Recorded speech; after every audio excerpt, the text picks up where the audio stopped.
दोस्तों सीबीएसई और डीओई ने अपना नया सेशन 2025-26 के लिए एनुअल सिलेबस जारी कर दिया है।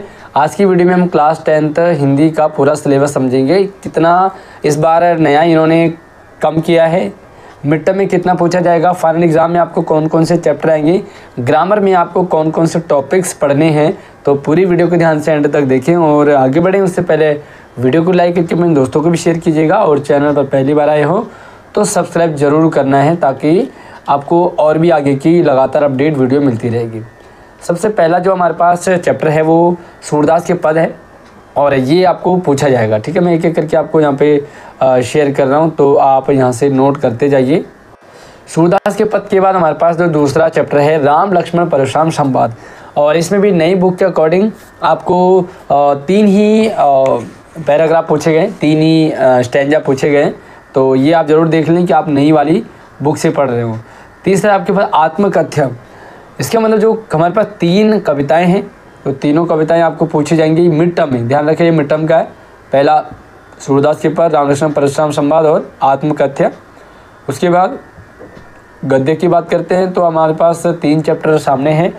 जैसे इसमें आपको मिड टर्म में नेताजी का चश्मा पूछा जाएगा, बाल गोविंद भगत पूछा जाएगा और लखनवी अंदाज पूछा जाएगा। यानी कि 3 चैप्टर आपको काव्य में पूछे जाएंगे, 3 चैप्टर आपको गद्य से पूछे जाएंगे मिड टर्म में। ठीक है, उसके बाद देखते हैं कि कौन कौन से चैप्टर हटा दिए हैं इस बार। ये ज़रूर ध्यान रखिए कहीं ऐसा हो कि आप तैयारी कर रहे हो और अब वो चैप्टर आ ही ना रहे हो। कृतिका की बात करते हैं, उसके बाद हम ग्रामर में कौन कौन से टॉपिक्स आएंगे। फिलहाल ये मिड टर्म का है। उसके बाद देखते हैं कि वे मिड टर्म में कुछ और नया जोड़ रहे हैं या उसके बाद फाइनल में पूछा जाएगा। तो पहला जो हमारे पास कृतिका से वो है माता का आंचल। ये वाली कहानी आपको आएगी जिसमें ग्रामीण अंचल और शहरी जीवन का वर्णन किया है। दूसरा है शाना शाना हाथ जोड़ी, बहुत बेहतरीन यात्रा वृत्तांत है मधु कांकरिया का। तो आपको कृतिका में 2 ही चैप्टर पूछे जा रहे हैं। उसके बाद हम देखते हैं कि भाई क्या कुछ और नया ऐड कर रहे हैं। तो सिलेबस तो आपको मैं पूरा दिखाऊंगा यहाँ पे वीडियो में। फ़िलहाल ये 2 चैप्टर हैं। और उसके बाद ग्रामर की बात करें तो ग्रामर में आपको ना रचना के आधार पर वाक्य भेद, ये वाक्य भेद पूछे जाएंगे। और आपने 9th में भी वाक्य भेद पढ़े होंगे लेकिन वो अर्थ के आधार पर पढ़े होंगे। अब आपको रचना के आधार पर पढ़ने हैं वाक्य भेद। उसके बाद वाच्य और वाच्य परिवर्तन। भाई वाक्य में एक वाक्य को दूसरे में बदलने के लिए पेपर में आएगा वाच्य और वाच्य परिवर्तन आएगा। ठीक है, कर्तृवाच्य कर्मवाच्य। उसके बाद हमारे पास है पद परिचय। बहुत आसान तो है लेकिन बच्चों को बड़ी दिक्कत आती है पद परिचय में। लेकिन हमारे इसी वीडियो के डिस्क्रिप्शन में आपको मैंने ग्रामर की, क्षितिज की, कृतिका के सारे चैप्टर की व्याख्या और क्वेश्चन आंसर सबकी मैंने प्रॉपर वीडियो डाली है। तो आप जाकर के ज़रूर देखें। चाहे तो आप मुझसे व्हाट्सएप और इंस्टाग्राम से संपर्क कर लीजिए, मैं आपको पर्सनली शेयर कर दूंगा, है ना। तो पद परिचय भी आप आराम से समझ सकते हैं। उसके बाद हमारे पास जो अलंकार हैं वो रहेंगे उपमा, रूपक, उत्प्रेक्षा, अतिशयोक्ति और मानवीकरण। मतलब 5 जो अलंकार हैं वो 10th में हैं और सिर्फ 3 ही अलंकार आपके 9th में पढ़ाए जाएंगे।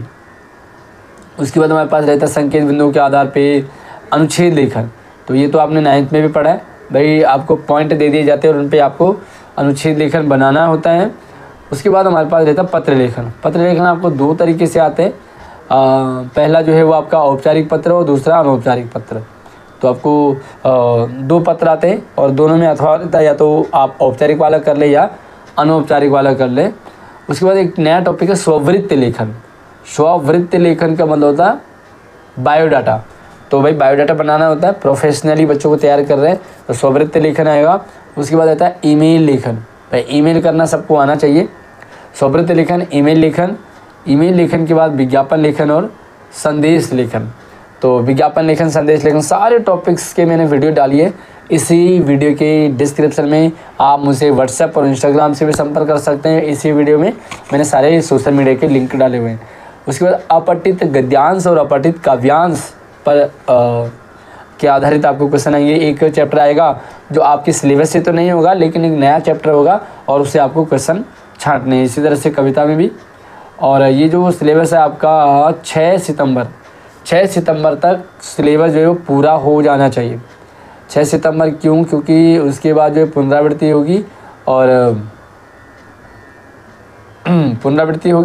भाई एग्ज़ाम की भी तैयारी करेंगे हम।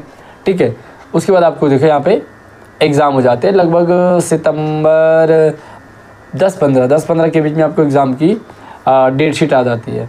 उसके बाद हम बात करते हैं भाई एनुअल एग्ज़ाम। तो ये बड़ा मतलब एनुअल एग्ज़ाम का कई बच्चों में कन्फ्यूज़न भी रहता है कि क्या जो हमने मिड टर्म में पढ़ लिए तो फाइनल में नहीं पढ़ना है।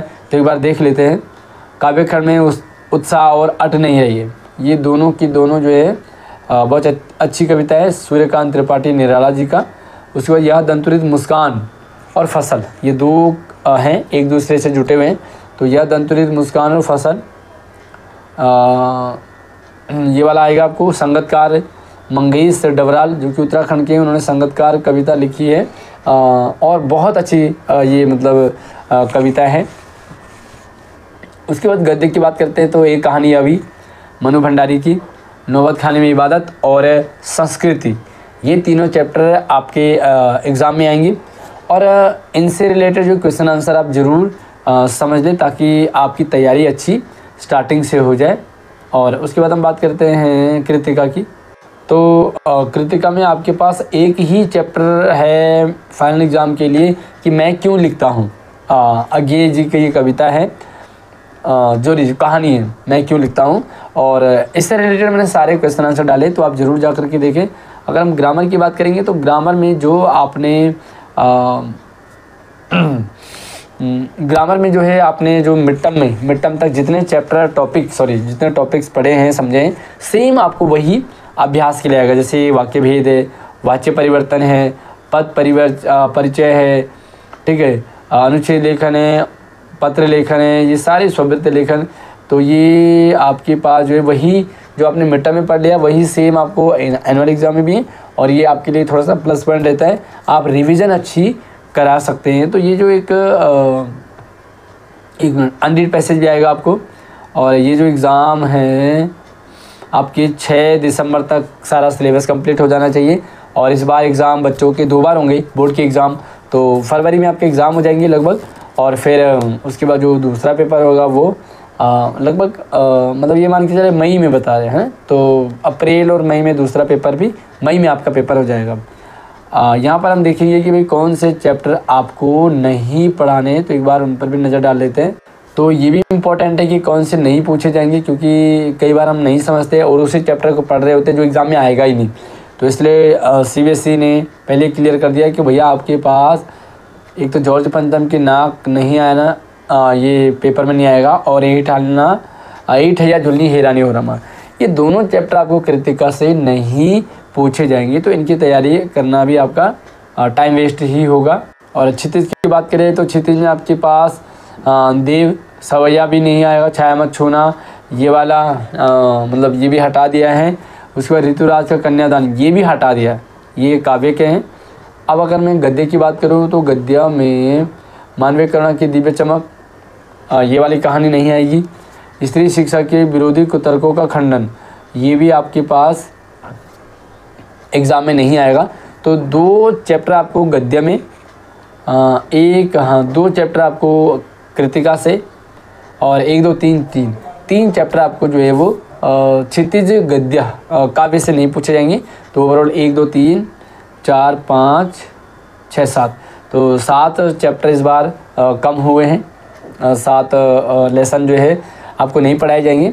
बाकी और जो भी चैप्टर आ रहे हैं उनकी अच्छी तैयारी कर लें। लेकिन एक चीज़ आपको ज़रूर ध्यान रखना है, बहुत सारे बच्चे ये कन्फ्यूज रहते हैं कि हमने जो मिड टर्म तक पढ़ लिया, क्या हमें फाइनल में सिर्फ बचा हुआ पढ़ना है या सारा पढ़ना है। तो मैं आपको बता दूं कि आपको जो हो जितना मिड टर्म में पूछा गया और जितना एनुअल में पूछा गया, तो सारा का सारा आपको फाइनल में पूछा जाएगा, ठीक है। तो ये सिलेबस है।